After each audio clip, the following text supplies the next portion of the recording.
Hello, everyone. This is Polish Peter. I'm a Lifeonaire coach here. Some of you may know me. And I'm recording this quick little video for my friend here, Mike, who asked me to record a little video for you guys, the Lifeonaire Connect, about the 6 human needs. Now, 6 human needs was put together by Tony Robbins and Chloe Madanes. She is like an international hypnotherapist. She is brilliant, brilliant woman.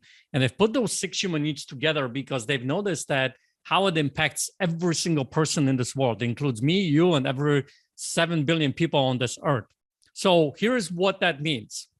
6 human needs is used by everyone in this world to a different level, okay? So if you imagine a scale of 1 to 10, 1, I totally don't need this, human need in my life, and 10, I super duper really need this human need to be present in my life.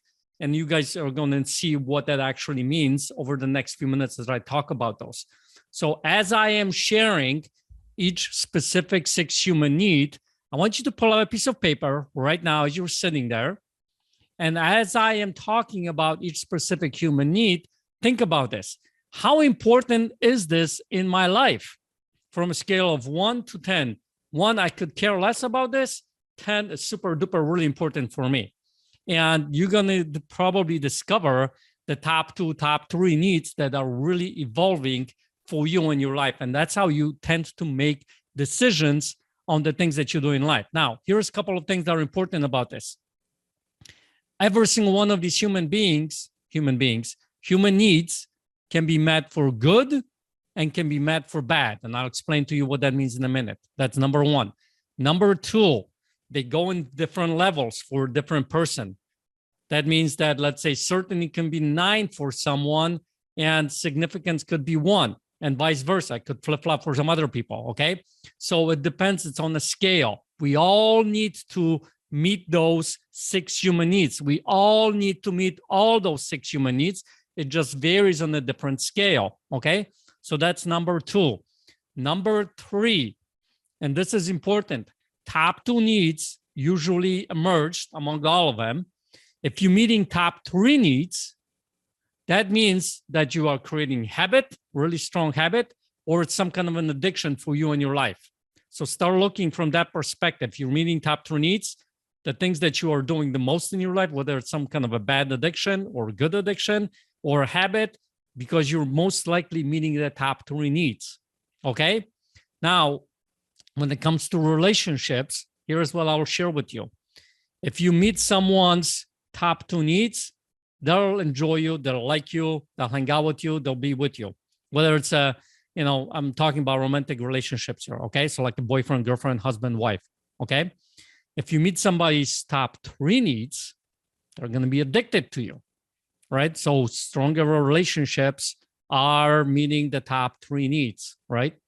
If you meet someone's 6 needs, all of those needs, they'll be yours for life.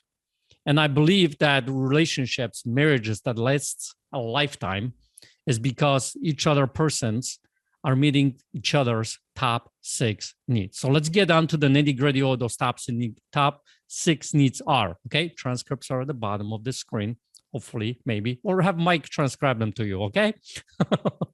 So, little Polish joke, all right? So let's move on. Number 1, the first need that everyone needs to meet on some level is the need for certainty. Certainty is something that you feel certain about in life, that you feel comfortable in life, that you have some pleasure and you're avoiding pain, right? Some of the words that people use who have need for certainty, they'll use words like comfort, security, safety, stability, feeling grounded, predictable, things like that. So if you hear somebody talk, a lot of times in their language, they're going to be using those kinds of words. Now, some people, the need for certainty may mean that they just get up in the morning, they're able to breathe, and they have a roof over their head. That's all they need as far as certainty. Other people, they need to know where everything is happening throughout the day. They need to plan out every single thing in their life, because if they don't, they feel uncertain. They feel like there is something not right. They feel stressed out. They feel anxious, or whatever the case may be, right? Sometimes moms have a high need for certainty, meaning like They'll want to know where their kids are at all times. They'll tell the kids, listen, I need you to tell me where you're at, text me, call me, all those kinds of things, right? If you have someone who is, for instance, need to know where everything is at in their household, positioned in a certain way, that may mean it's a high need for certainty. Some people may need certainty to be, if I have $10 in my bank account, I'm fine, because they don't need a whole lot of certainty, right? But some people need to have $500,000 in their bank account. And if they have $499,999 in there, they feel uncertain of what the possible, almost certain future might be for them. So see, certainty, it varies in scale. So right now, ask yourself, how important is that for me on a scale of 1 to 10? 1, I could care less. 10, I really need certainty in my life. So look at different areas of your life, whether it's in your health, whether it's in your relationship, whether it's in your financial situation, how much certainty you need. The number that pops into your head, put that down. If it's 2, fine. If it's 7, 8, fine. Whatever it is, okay? Put that right now. Next one. The opposite of certainty, it's uncertainty. We all need some kind of an uncertainty, some kind of a variety in our life, because guess what? If we didn't have variety, if we all had certainty in every single thing in our lives, life would be pretty boring, wouldn't it? Right? So we all need some kind of level of uncertainty, variety, challenges, whether it's emotional or physical challenges. Our bodies, our minds, our entire emotional well-being requires some kind of an uncertainty. Think about it, some kind of variety, some kind of surprise. Some people really like surprises, like, being surprised at the birthday party, right? Some people don't. Going to roller coasters, right? Jumping out of the plane, things like that. That's more of a physical kind of uncertainty, variety, right? Instability, change, entertainment, suspense, those kinds of things. So if you hear someone talk about change as a good thing, right? Fun, adventure, spontaneous, wild, adventurous, learning, excitement, out of the box thinking kind of a thing, that can mean that they have a high need for variety, uncertainty. That's when you'll see sometimes in people when they always do different things, right? They don't care where they go, how they go do stuff. They're going to go and, go to restaurants, different restaurants, and they'll pick different meals. They don't care about them. Now, on the other side of things, people who will need high need of certainty, guess what? They'll have specific restaurants they go to. They'll have number 4, the specific meal that they're going to pick. Anybody in the audience that's like that, right? So you notice what the uncertainty might be. Now, ask yourself now, how much variety, how much uncertainty do I want in my life? 1 to 10. And write that number down, okay? Next one is need for significance. Need for feeling like you're important, like you matter, like you feeling special, needed, wanted, and those are really important for a lot of people.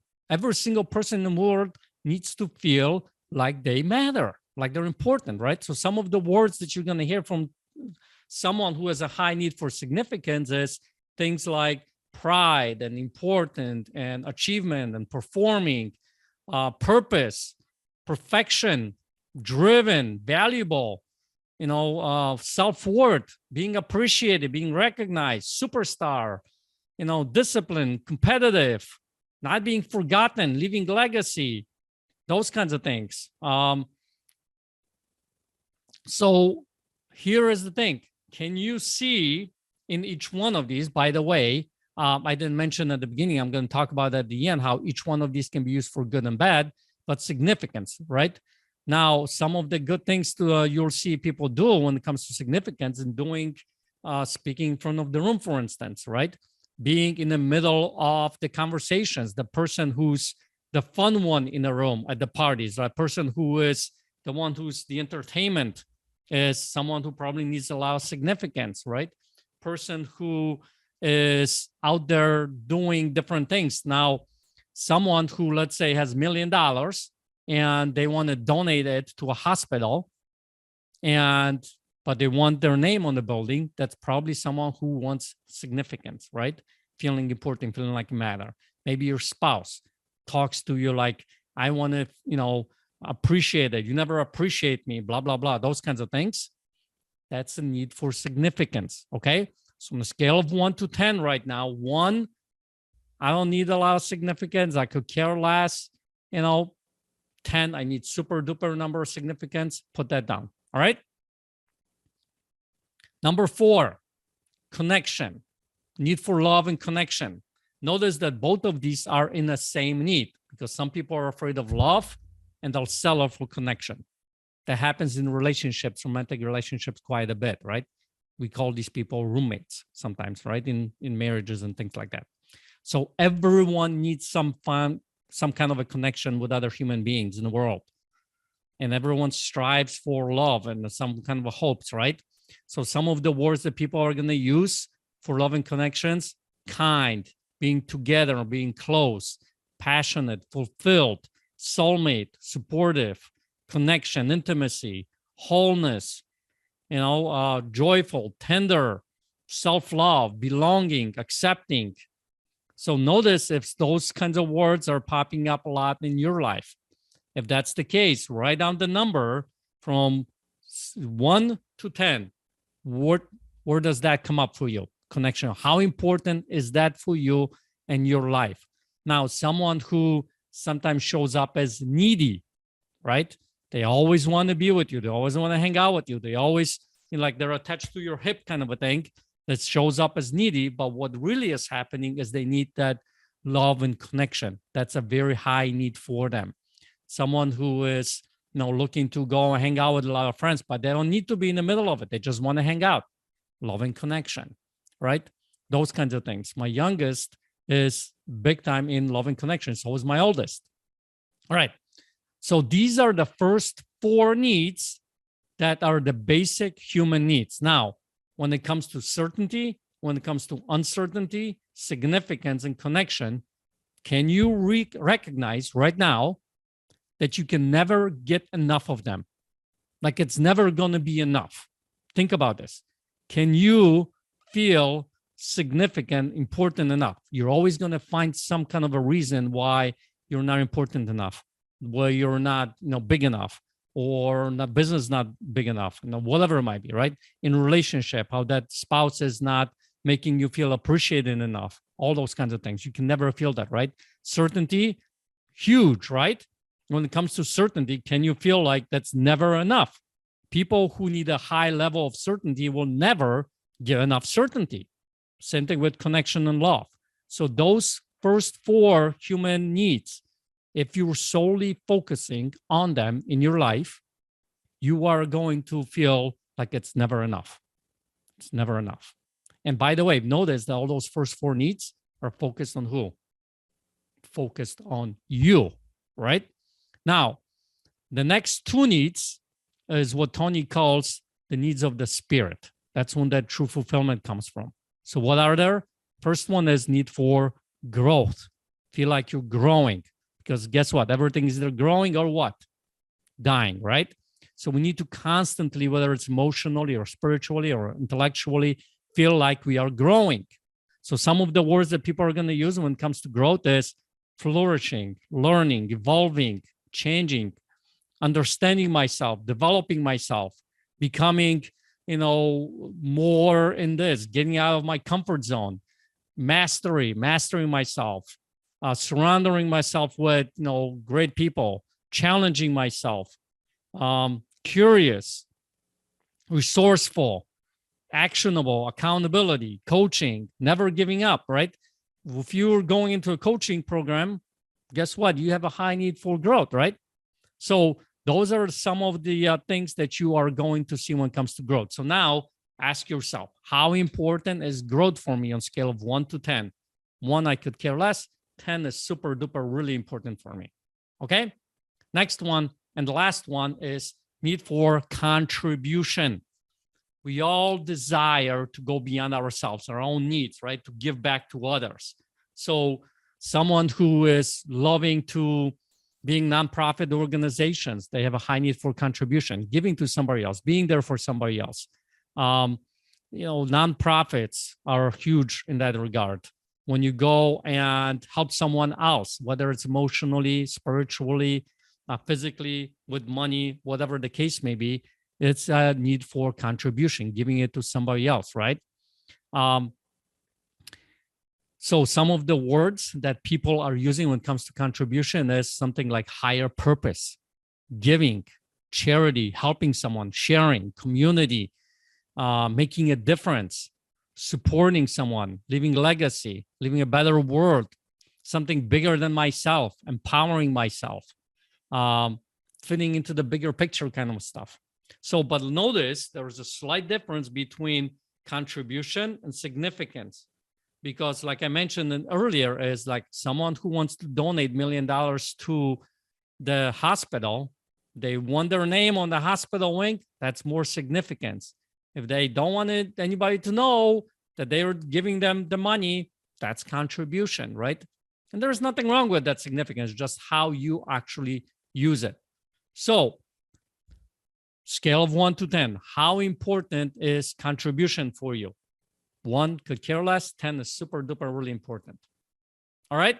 So those are the top 6 human needs. Now, I personally feel like there is a 7th one, and that is the need for faith, to believe in something higher than you, because I think that is really important for a lot of people. It's not part of their 6 human needs. So I created kind of myself, but I think it's truly something important, because when you reach that level of your vision, when you guys are starting writing your vision, and you get to a point where you're connecting yourself spiritually, then there's something bigger than you, like in Christians, God, and that when you are feeling really connected in there, all of a sudden things start to work differently in your life. Okay. So 6 human needs. Look at your list. Are there top 2, top 3 that pop up? Right? If that's the case, notice, how are you making choices and decisions in your life? Are you making those choices and decisions based on certainty, uncertainty, significance, growth and contribution, or connection? And you are going to make choices differently, whether or not you're making it based on significance, or you're making them based on certainty, right? Because someone who has a high need for certainty, pulling that trigger, so to speak, on the choice is probably going to take a very long time. Those are people who are going to research till the cows come home, right? That whole idea of shiny object syndrome lies in the need for certainty a lot, right? Because they need that. So they're going to research and ask questions and all that kind of things. So here's what I want you guys to do right now. I hope I laid it out pretty evenly. By the way, every single one of these needs can be met for good and can be met for bad. I'll give you a couple examples for each one of these. Need for certainty is, like I mentioned, that, you are basically protecting yourself, right? You are maybe for the rainy day, you save money. So that's a good way of creating a certainty in your life. Bad way, creating certainty in your life, is maybe someone who is constantly looking for where your kids are, right? They're kind of becoming this, maybe OCD, or they're control freak. They call them the control freak, right? So that is a bad way of certainty. Uncertainty, good way, or it's you're a fun person. You go out and, you don't have to know everything, and you're fun to be with. Bad way of meaning uncertain variety is maybe that you are not reliable. People look at you as you are not reliable. You're all over the place. You never have any plan, and you're always late, or whatever it might be, right? Bad way of uncertainty. Good way of significance. You're helping other people. You're going out there. You're making a difference. Maybe you're speaking on stages, that kind of things. By the way, high need for certainty over here, right? I speak to you guys as get in front of stages and do the, podcasts and all the kind of things. Bad way of significance is that a lot of times people become this martyr, the victims, right? Someone who's constantly a victim in their life as a high need for significance, because guess what happens a lot of times when you're a victim, everybody gathers around you and supporting you and say, listen, you're okay, you're not bad, that kind of stuff. So that can be significance, or it could be connection, right? Victim could be a connection because all of a sudden everyone gathers around you or supports you and they're together with you and things like that. So that's a bad way for me, love and connection. Good way, you make your relationships really flourish, be strong and things like that, right? Because guess what? Someone who is a high need for connection, they are going to be around you and they're going to support you and things like that, okay? Growth, obviously you're growing tremendously in life, in business, so it's a good thing. Bad thing, you're growing so much and you're pouring yourself so much into the business or into this learning that you're ignoring all the other areas of your life, like your marriage, like your wife, like your kids and things like that, right? Good way for contribution, similar to the growth, right? You're contributing, you're going and doing nonprofit stuff, you're going on mission trips and things like that. But at the same time, because you're doing all this stuff, you're not really supporting yourself. You're broke, you can barely make things happen, or you're ignoring your family and friends and things like that. Okay, so hopefully that laid out some of those cool things for you guys. You got something out of it. See which ones pop out the most for you, right? And how do you tend to make decisions and choices in life? Maybe there are certain people in your life that you're starting to see what are their top human needs. See, have a discussion about how are some of the good and bad ways of meeting each one of these needs and things like that. So start a conversation on each one of these needs and see how they play a huge roles in your life, in your business, in every single area of your life. So thank you for allowing me to share this with you. Hopefully it was impactful. Hopefully it was helpful. Talk to you soon. Bye.